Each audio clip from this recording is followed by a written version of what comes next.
चक्षुमतमेन तस्मै श्री गुरुवे नमः। जय श्री कृष्ण चैतन्य प्रभु नित्यानंद श्री अद्वैत गदाधर शिवासादि गौर भक्तवृंद। हरे कृष्णा। आप सभी भक्तों का स्वागत है आज के हमारे हरि कथा महिमा कार्यक्रम में।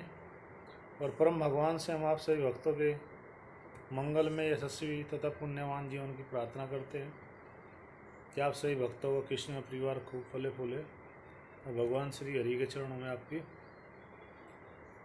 प्रेम भक्ति बढ़ती जाए। बोले हरे कृष्ण।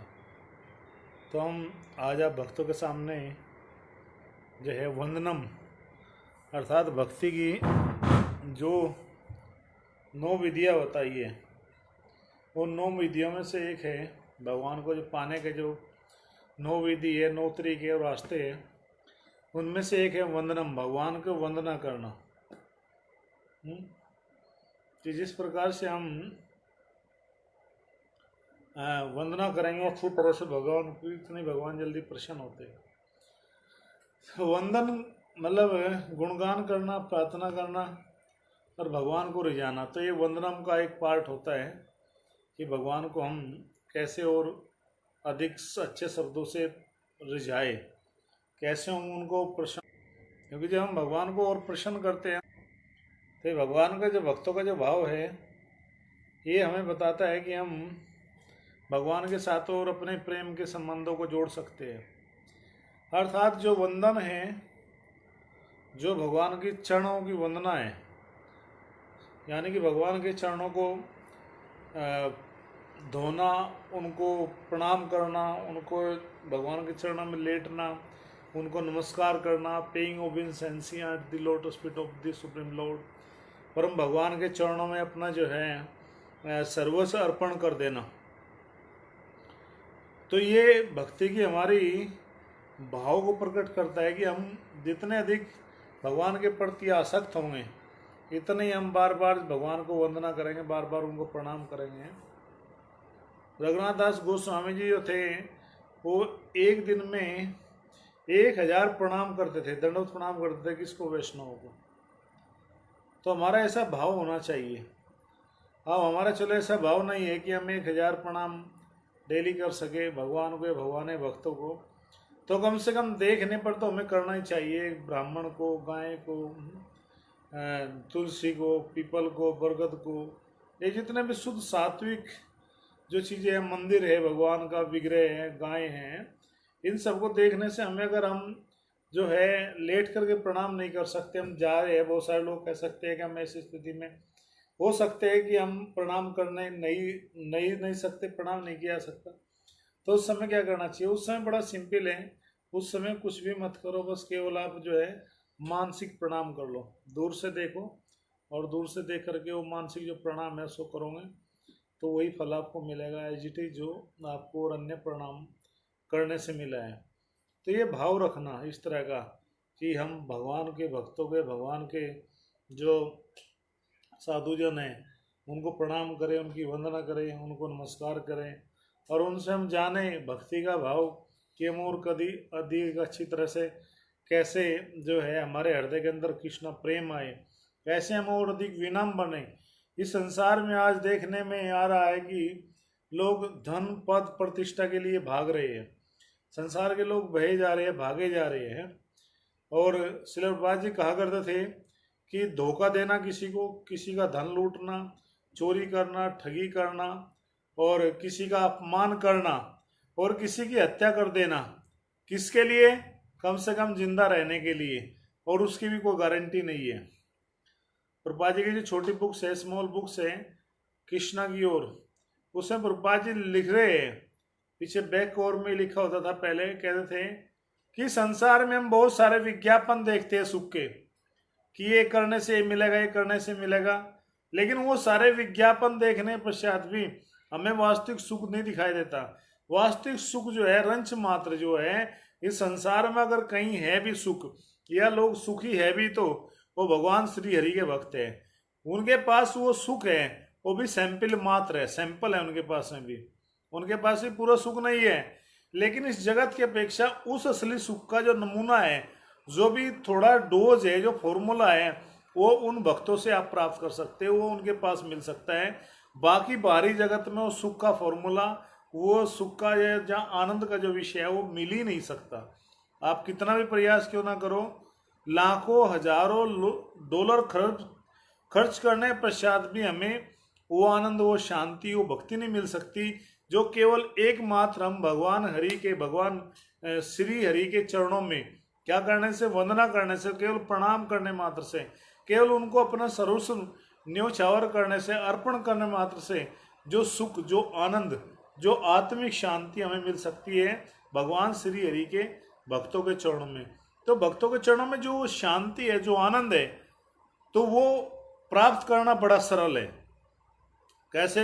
एक बार भगवान श्री हरि सही भक्तों को बांट रहे थे वरदान, जो कुछ काम मांग रहा था, लो भैया, किसी को धन, पद, लो भैया पद प्रतिष्ठा, ठीक है, ऐश्वर्य, पत्नी, बच्चे, घर बार, कुछ भी चाहिए, लो भाई लो, सब लो।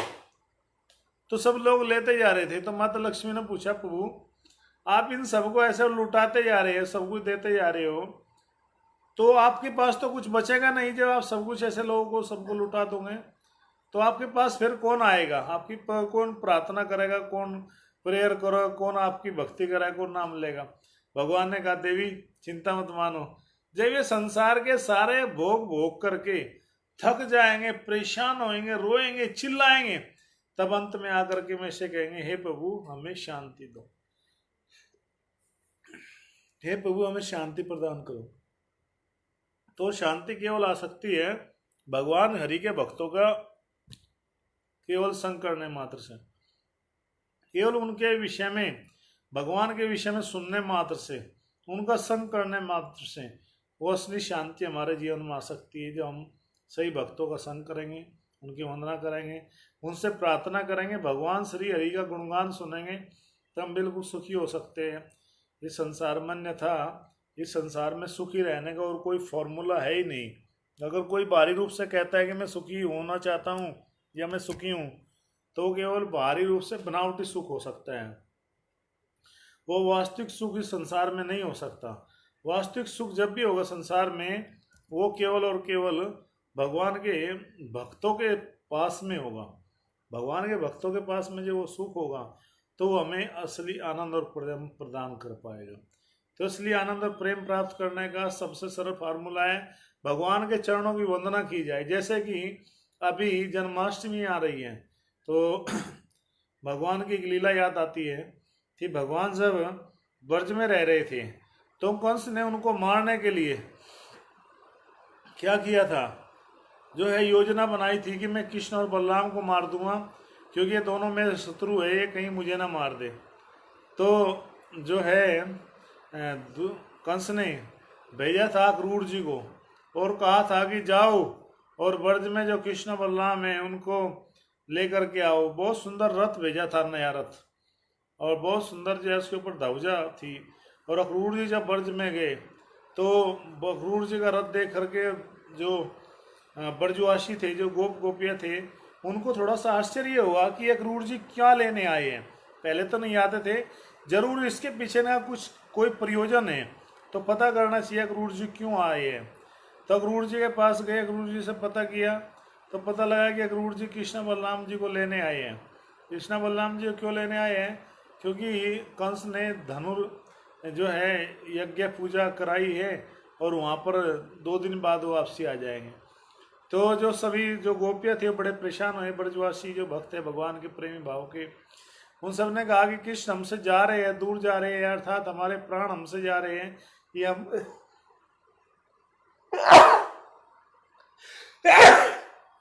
कैसे सहन कर सकते हैं।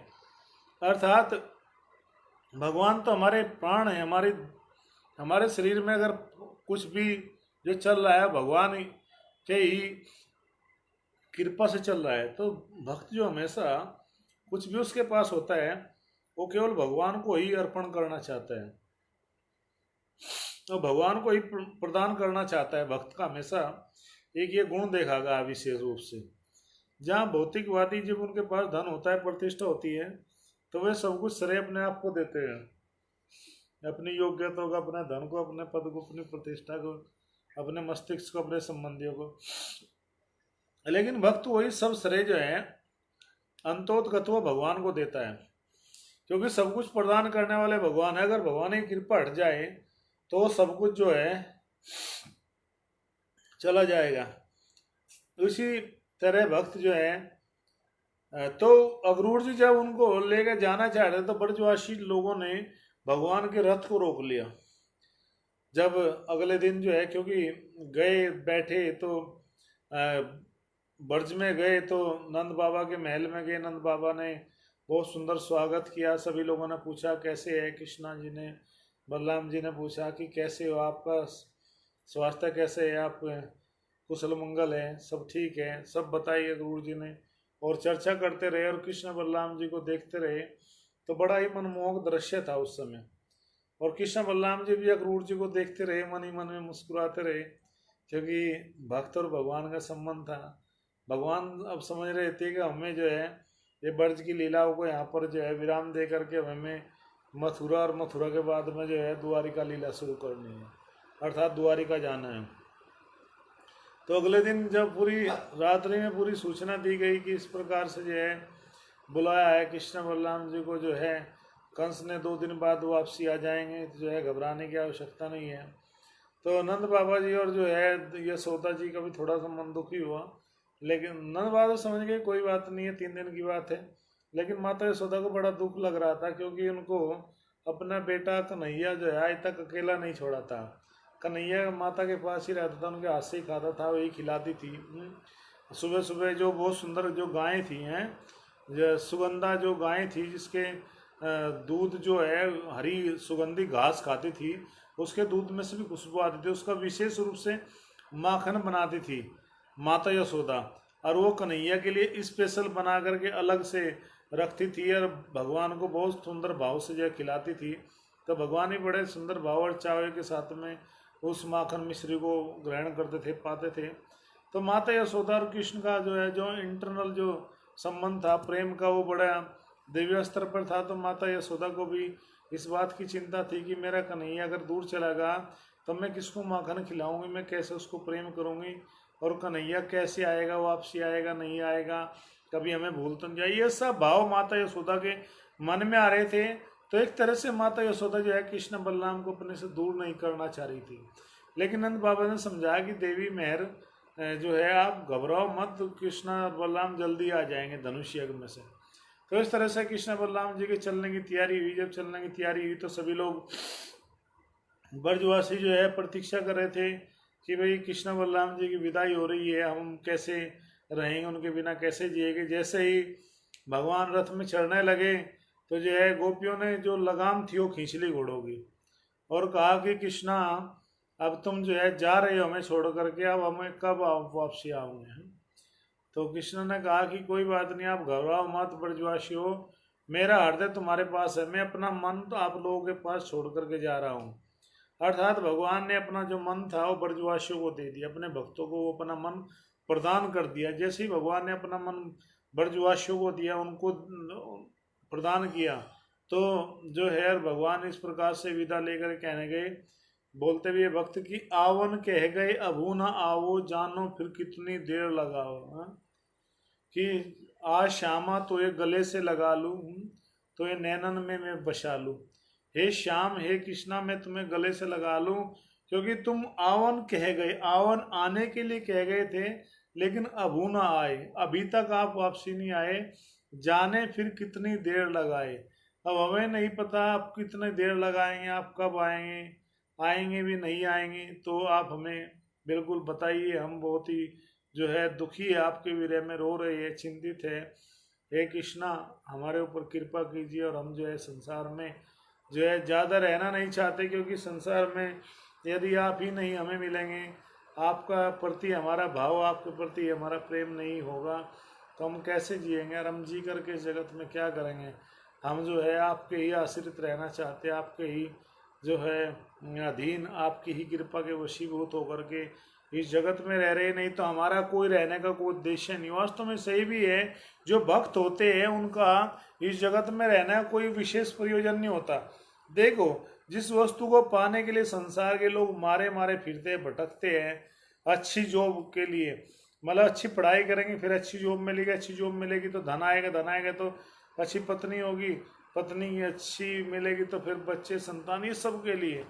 और भक्त के जो होते हैं भगवान के, वो घर, देश, परिवार, राष्ट्र, समाज, अच्छी अच्छी नौकरी करने वाले भक्त जो है मान प्रतिष्ठा सब कुछ छोड़ देते, बड़ी बड़ी नौकरी, बड़े बड़े पद, राजाओं जैसे पद जो छोड़ दिए भक्तों ने, क्या करने के लिए? केवल कृष्ण प्रेम प्राप्त करने। जो प्रेम है वो सर्वोपरि है, वो महान है।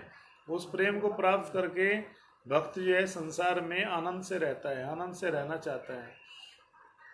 तो जब ये भाव जगत में हम लोग देखते हैं कि भक्त जो है सब कुछ छोड़ देते हैं, किसके लिए? केवल कृष्ण के लिए, केवल कृष्णा प्रेम प्राप्त करने के लिए। कृष्णा प्रेम पुमार तो महान। प्रहलाद महाराज के जीवन में कौन सी संकट नहीं आया, कौन सा कष्ट आएगा? अगर सब कुछ है, कृष्णा प्रेम नहीं है तो सब कुछ समाप्त हो जाएगा।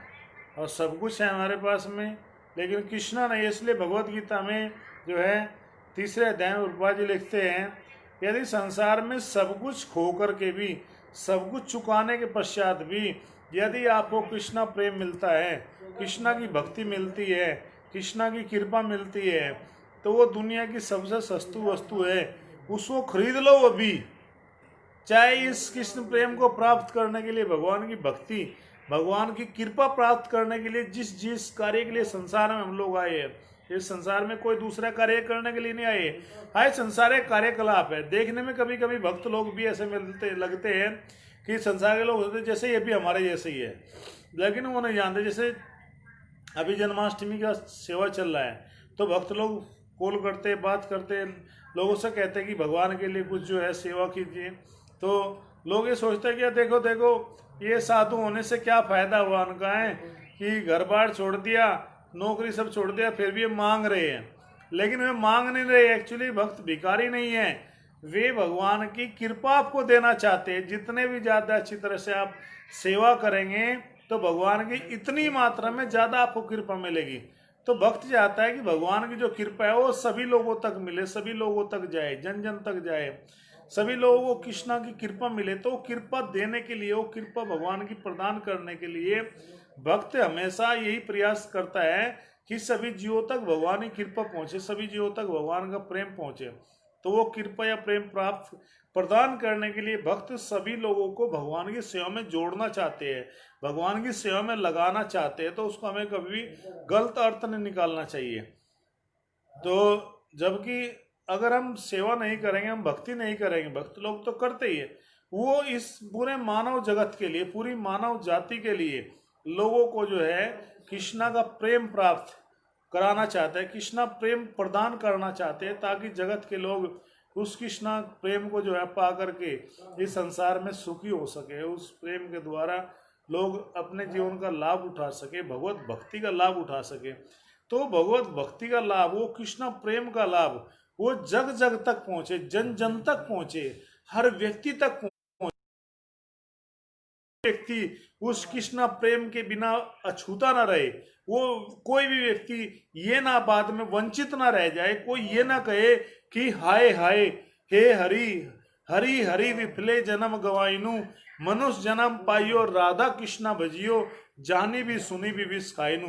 कि हरि हे प्रभु मैंने मनुष्य जन्म पाया था लेकिन राधा कृष्ण का भजन नहीं किया, और मैं जानबूझ करके जो है क्या करता रहा, मैं जानबूझ करके जहर खाता रहा, जानबूझ करके मैं जो हूँ इस संसार में कृष्ण प्रेम प्राप्त करने में, बताइए कि मैं कितना दुखी हूँ, कितना दुर्भाग्यशाली हूँ कि पूरी जगत के लोगों ने उस कृपा को लूट लिया और मैं उस प्रेम से, उस कृपा से वंचित रह गया।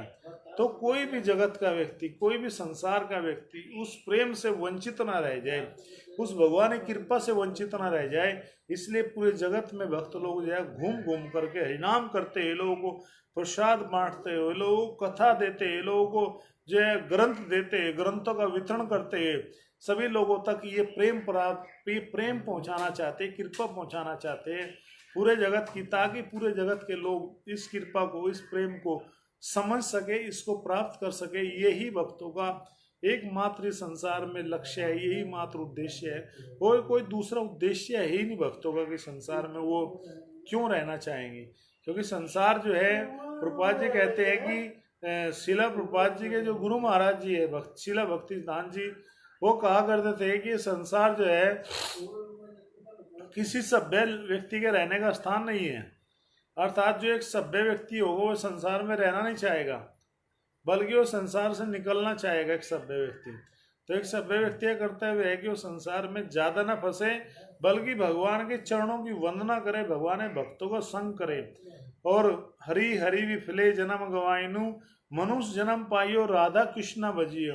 दुर्भाग्य हमारा इस बात का नहीं है कि हमें धन नहीं मिला, हमें पद प्रतिष्ठा धन ऐश्वर्य अच्छा घर देश समाज परिवार राष्ट्र पत्नी बच्चे ये चीजें नहीं मिली, बल्कि दुर्भाग्य हमारा ये होगा कि हम जो है असली कृष्ण प्रेम नहीं प्राप्त कर पाए, असली भक्ति नहीं कर पाए। असली जीवन का जो लक्ष्य था, जो चरम उद्देश्य था जीवन का, वो वैष्णव मिलने के पश्चात भी, भक्त मिलने के पश्चात भी हमारे हृदय में कृष्ण प्रेम नहीं उत्पन्न हो पाया। कृष्ण के प्रति हमारे हृदय में जो है शरणागति नहीं हो पाई, हम उनके शरण नहीं ले पाए, हम उनको समझ नहीं पाए। उनका जो कृपा थी उससे मैं कैसे वंचित रह गया, उसको मैं कैसे प्राप्त नहीं कर पाया। ये दुख हमेशा भक्त के हृदय में बना रहेगा यदि वो इस कृष्ण प्रेम को नहीं समझ पाया, यदि वो इस कृष्ण प्रेम को नहीं प्राप्त कर पाया। तो ये सबसे बड़ा दुर्भाग्य इसी बात का तब होगा जब हम इस प्रेम से वंचित रह गए हैं।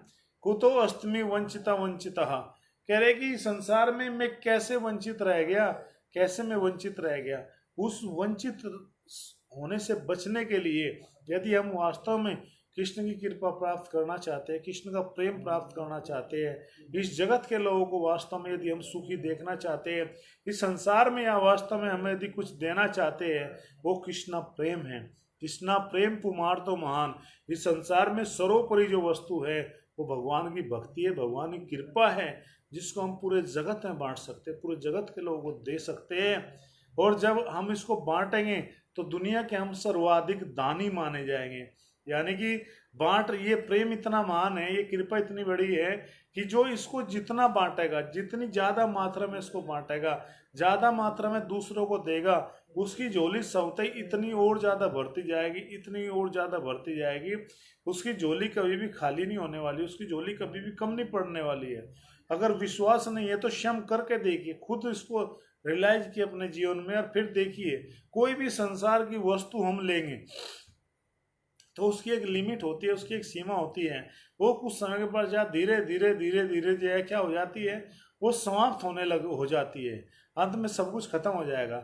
लेकिन ये भक्ति ऐसी, जितना भी इसको बांटोगे, जितना भी इसको दूसरों को दोगे, ये और बढ़ेगी, ये और बढ़ेगी, ये और बढ़ेगी, और दूसरे को, और दूसरे को, और दूसरे को, ऐसे होते होते धीरे धीरे ये जो है भक्ति का जो खजाना है आपका बढ़ता चला जाएगा, और जन जन तक जो है भक्ति का जो कृष्ण प्रेम है वो जन जन तक पहुंचेगा है। गोलोके रे प्रेम धन हरिनाम संकीर्तन, चैतन्य महाप्रभु उधर जो है कीर्तन कर रहे हैं। इस पोस्टर हम देख सकते हैं कैसे चैतन्य महाप्रभु नाच नाच करके रथ यात्रा के बीच में जो है क्या कर रहे हैं, कीर्तन कर रहे हैं भक्तों के बीच में, और कह रहे कि गोलोके रे प्रेम धन हरिनाम संकीर्तन, कि जो गोलोक का जो प्रेम धन था, जो हरिनाम संकीर्तन है, वो लेकर के आया हूं मैं। इस संसार के लोग लो, इस प्रेम को लो।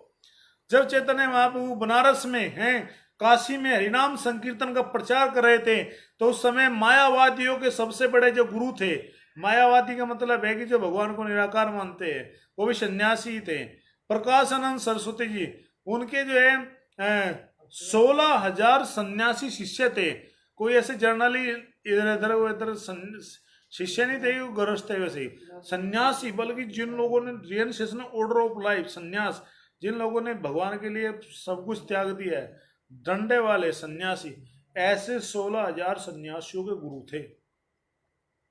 जब उनको पता लगा चैतन्य महाप्रभु के बारे में कि चैतन्य महाप्रभु इतना सुंदर कीर्तन करते हैं, नाचते हैं, कृष्ण प्रेम में उन्मत्त होकर के भगवान का प्रेम सबको बांटते हैं, तो उनके शिष्य ने जब उनको बताया कि बहुत सुंदर सुंदर अभी एक नौजवान सन्यासी बनारस में आया, क्योंकि उस समय चैतन्य महाप्रभु काशी मिश्र के यहाँ पर रुके हुए थे, चातुर्मास में। तो आए और कहा कि इतने सुंदर सन्यासी, बहुत सुंदर, जब चैतन्य महाप्रभु कीर्तन करते नाचते थे बनारसी गलियों में, दोनों हाथ उठा करके उन्मुख होकर के, क्योंकि चैतन्य महाप्रभु की जो लंबित भुजा, भगवान अजान उलंबिता, भगवान की जो भुजाएं थी वो बहुत लंबी थी। भगवान 7, 8, 9 फुट के इतना सुंदर जो है शरीर था, गोरा पिंगले जो है सोने के जैसी चैतन्य महाप्रभु की कांति है। यानी कि राधा रानी का गोपी भाव लेकर के चैतन्य महाप्रभु आए थे जो है। जब इतने सुंदर तरीके से चैतन्य महाप्रभु क्या करते थे, कीर्तन करते थे, नृत्य थे, नाचते थे, तो अन्य लोगों ने कहा कि देखो ये भावुक है और ये जो है नए नए सन्यासी है, अब नए नए सन्यासी बने हैं तो इनको नाचना नहीं चाहिए, बल्कि इनको क्या करना चाहिए, वेदांत पढ़ना चाहिए, नहीं तो इनका जो सन्यास है वो मुश्किल में पड़ जाएगा, ये अपने सन्यासी कैसे रक्षा करेंगे। ये चैतन्य महाप्रभु है। ये बीच में 5 पार्षद हैं, बोलते ना हम लोग, जय श्री कृष्णा चैतन्य प्रभु नित्यानंदा श्री अद्वैत गदाधर शिवासादि गौर भक्तवृंदा। ये दो साइड में है, बीच वाले ये चैतन्य महाप्रभु है, स्वयं श्री कृष्ण है, ये हमारी गुरु परंपरा है। तो यहाँ पर बताया गया है कि किस प्रकार से चैतन्य महाप्रभु जो है मतलब इतने उदलित भाव से जो है कीर्तन करते थे, तो बनारस के लोग बहुत प्रभावित हुए उनको देख करके, और कहा कि जब प्रकाशानंद सरस्वती के पास में सूचना पहुंची तो उन्होंने कहा कि यहाँ श्री कृष्ण चैतन्य एक भावुक है और इसका सन्यास कैसे संभलेगा, इसको जो है क्या करना चाहिए, इसको जो है वेदांत पढ़ना चाहिए। तो जब चैतन्य महाप्रभु मिले और चैतन्य महाप्रभु को जब बुलाया, उनके भक्तों को बात अच्छी नहीं लगी कि चैतन्य महाप्रभु का खुद उनके प्रकाशानंद सरस्वती के जो सन्यासी एक शिष्य थे उनको अच्छा नहीं लगा। उन्होंने चैतन्य महाप्रभु को जाके बताया कि हमारे जो गुरुजी है हमारे मठ में वो आपकी ऐसे आलोचना कर रहे थे। तो चैतन्य महाप्रभु ने कहा कि मायावादी कृष्ण चरण अपराध, ये मायावादी है, कृष्ण प्रेम को समझ पाएंगे, बल्कि ये वेदांत वेदांत निराकार निराकार निराकार ही चिल्लाते रहेंगे, इनको प्रेम नहीं मिलने वाला, कृष्ण प्रेम नहीं मिलने वाला। और जब प्रकाशानंद सरस्वती और जो चैतन्य महाप्रभु को काशी मिश्र ने अपने यहाँ पर भोजन में बुलाया तो चैतन्य महाप्रभु इतने विनम्र थे, इतने सॉफ्ट हृदय के थे कि वे वहां बैठ गए जहां पर लोग जूतियां निकालते, अपने जूते निकालते ना, जूते चप्पल, वहां पर बैठ गए। प्रकाशानंद सरस्वती देखा रहे इसने सन्यासी नीचे बैठा है, जूते चप्पलों के पीछे बैठा है, उनको अपने पास लेकर आए और पूछते हैं कि मैंने सुना है कि आपने केशव भारती संन्यास लिया है, तो केशव भारती भी मायावादी संप्रदाय से थे, तो आपने संन्यास लिया, आपका नाम कृष्ण चैतन्य है। ये नवजुवक, आप नौजवान हो, आपको वेदांत पढ़ना चाहिए, अगर आप वेदांत नहीं पढ़ेंगे तो आपका ये सन्यास कैसे संभलेगा, क्योंकि अभी तो मात्र आपकी जो अवस्था है 24 साल की है, नौजवान सन्यासी हो आप। क्योंकि सन्यासी के लिए सबसे बड़ी चुनौती होती है व्यवहारिक जीवन में कि वो अपने सन्यास को बचाए, माया के चंगुल में ना आ पाए, भौतिक जगत के चंगुल में ना फंस पाए, ये सब बड़ा वो होता है। लेकिन चैतन्य महाप्रभु जानते नहीं थे वो स्वयं भगवान है और वो आदर्श सन्यासी थे चैतन्य महाप्रभु। उनके सामने कोई माता प्रणाम भी नहीं कर सकती थी, वो दूर हट जाते, दूर से ही प्रणाम कर सकता था कोई, उनको पास में नहीं जा सकता था। कोई व्यक्ति बिना बिना माथा पे तिलक लगाए चैतन्य महाप्रभु को प्रणाम नहीं करता था। चैतन्य महाप्रभु जिसने तिलक नहीं लगाया बोले ये तो शमशान है, ये तो मुर्दा है जिसने अपने शरीर को नहीं सजाया। और चैतन्य महाप्रभु का नियम था कि जो लाख नाम जाप करता उसके यहाँ पर चैतन्य महाप्रभु भगवान प्रसाद लेते थे। तो चैतन्य महाप्रभु ने कहा हाँ मुझे भी इसी बात का आभास हुआ था, मैंने भी एक बार अपने गुरु से यही कहा था, जब उन्होंने वेदांत के लिए कहा मैंने पढ़ा, मेरी समझ में नहीं आया, तो मेरे गुरु ने कहा कि ठीक है तुम ये महामंत्र का जाप करो। ये जो महामंत्र जब मैंने इसको बोलने लगा तो मेरे हृदय में और कृष्ण प्रेम निकलता गया, और कृष्ण प्रेम मेरे हृदय से प्रकट हो रहा था, और अधिक मैं उन्मुख हो रहा था, और अधिक भावुकता, और अधिक कृष्ण प्रेम मेरे हृदय से प्रकट हो रहा था। तब मैं अपने गुरुदेव के पास गया, हे गुरुदेव मेरे जीवन में ऐसा कुछ हो रहा है तो मुझे क्या करना चाहिए, ये किसके लक्षण है। तो मेरे गुरुदेव ने कहा कि ये तुम्हें कृष्ण प्रेम के लक्षण है, तुम बिल्कुल सही दिशा में जा रहे हो, तुम इसका जाप करो। तो मुझे नहीं पता, लेकिन मैं उसी भगवान के नाम को बार बार लेता हूँ। युगायतम निमेष ने जगह है कि हर पल जो है मुझे एक एक पल जो है युग के समान प्रतीत होता है। गोविंद के विरह में सर्वत्र गोविंद विरहण, भगवान गोविंद के विरह में मुझे सहन नहीं होता, और थोड़ा भी समय जो है मुझे जो है बार बार ये प्रणाम, बार बार ये याद दिलाता है कि मैं कैसे जो हूँ कृष्ण के प्रति और अधिक और अधिक और अधिक में उन्मुख हो जाऊं, और अधिक में उनके नाम का और अधिक मैं कीर्तन करूं और अधिक मैं उनके नाम को लूं। तो ये चैतन्य महाप्रभु का जो है जो मतलब उदारता थी कि उन्होंने जो है इस प्रकार से जो है बताया, युगायतम निमेष चक्षुषा पारुसायतम शून्यायतम जगत सर्वम गोविंद विरहण में, कि हे गोविंद आपके वियोग का अक्षर इस अनुभव करते एक क्षण युग के समान मुझे जो प्रतीत होता है और मेरे नेत्रों में वर्षा के समान आंसुओं की धारा बह रही है और आपकी अनुपस्थिति में हे कृष्णा मुझे ये सारा जगत शून्य दिखाई पड़ता है।